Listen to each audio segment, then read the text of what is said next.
Quer dizer, a única candidatura que tem um discurso alternativo é a do pessoal do MBL, que formou o partido Missão, que, no entanto, são pessoas jovens, que estão buscando construir uma comunidade virtual, pensando no médio e no longo prazo. Claro que Renan Santos ali focado com a candidatura, criticando os demais candidatos. Agora, não tem uma estrada na administração pública, na gestão, não passaram por prefeituras, por governo de estado, etc. Então, não tem uma pessoa mais antiga na política, que já passou por todos esses cargos eletivos, que tenha um discurso firme de crítica ao bolsonarismo, de crítica ao lulismo e de propostas relevantes para o país.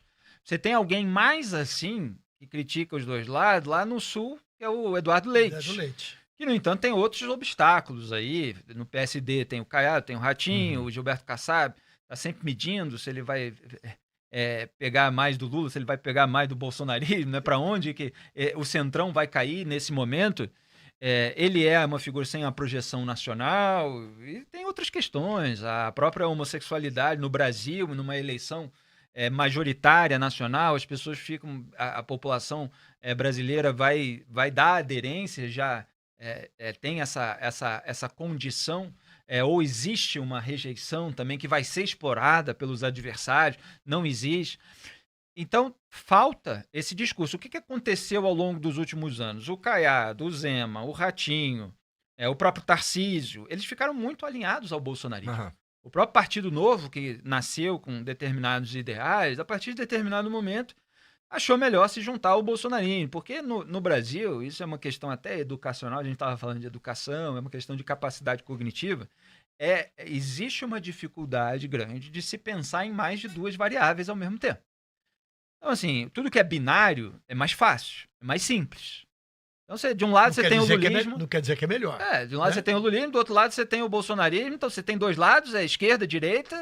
Eu questiono essa classificação de direita, principalmente para o bolsonarismo. Mas não pode ter uma outra coisa. É difícil você... Então, assim, se é difícil você mostrar que existem outras possibilidades de discurso político, de posicionamento político, é preciso ser construído isso. E você não vê pessoas, e partidos principalmente, mais ainda, né, dispostos a construir. Então você fala assim, tá, o Ratinho desistiu, e a gente vai falar a respeito do porquê e tal, da questão lá no Paraná, e vai entrar o Ronaldo Caiado. Tá, o Ronaldo Caiado, mas o Ronaldo Caiado, ele realmente quer ser uma alternativa ao bolsonarismo? Ao lulismo eu sei que ele quer desde 1989. Aliás, o Caiado era para ser uma figura com um discurso diferente do bolsonarismo, que eu digo. Do lulismo porque ele tem uma capacidade de dizer, olha, eu já combato o PT muito antes da família Bolsonaro, principalmente eleitoralmente. Claro que o Bolsonaro já estava no Congresso há quase 30 anos, etc., com alguns discursos críticos à esquerda na década de 80, mas mesmo assim declarou voto no Lula em determinado momento e tal.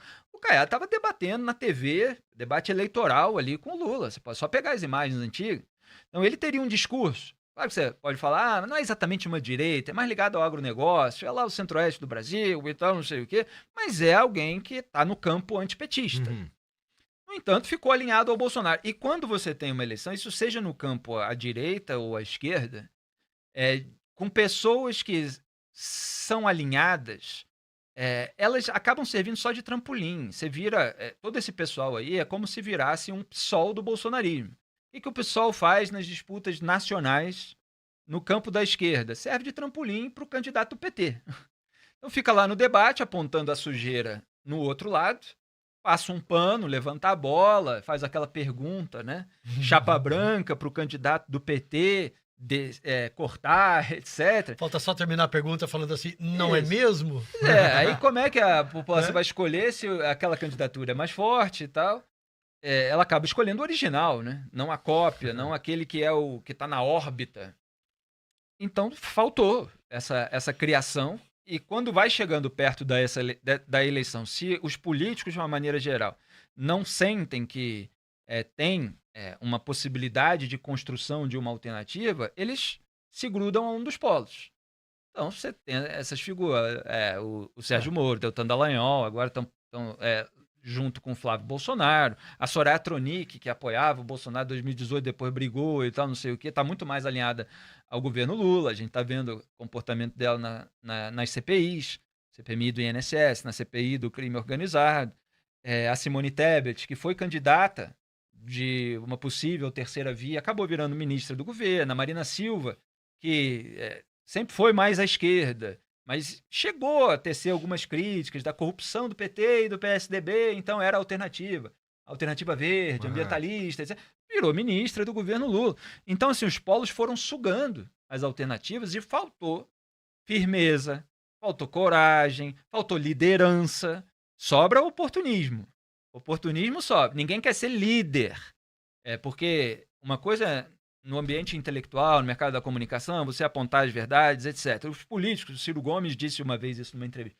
Vocês jornalistas falam sobre a realidade. Nós políticos, a gente molda, a gente busca moldar.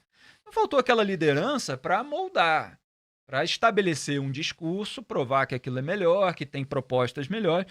Eu vejo assim um início disso do movimento do MBL, do Eduardo Leite, de algumas figuras isoladas dentro do Congresso Nacional, mas ainda sem essa solidez partidária para ser, de fato, uma alternativa. E o Kassab, né, que é o presidente do PSD, que tem, né, sob suas asas, porque afinal de contas o Kassab é um chefão que tem todo mundo embaixo das asas, e ele fala, no nosso partido vamos discutir politicamente. Na prática ele decide o que vai acontecer, né? O Ratinho Júnior desistiu, ficaram Caiado, que segundo as pesquisas está na faixa de 4% de preferência do eleitorado. Vamos lembrar que pesquisa é sempre referente a ontem, anteontem, traz antonte, e nunca referente a amanhã, porque amanhã é outra história, né? Tem... Traz Antonte? Traz Antonte, né? Então você tem o Caiado, que tem muita força em Goiás, ou no Goiás, como dizem alguns, para irritação de outros, né? Em Goiás, ligado ao agro, você estava falando, né, Felipe? Romeu Zema, Minas Gerais.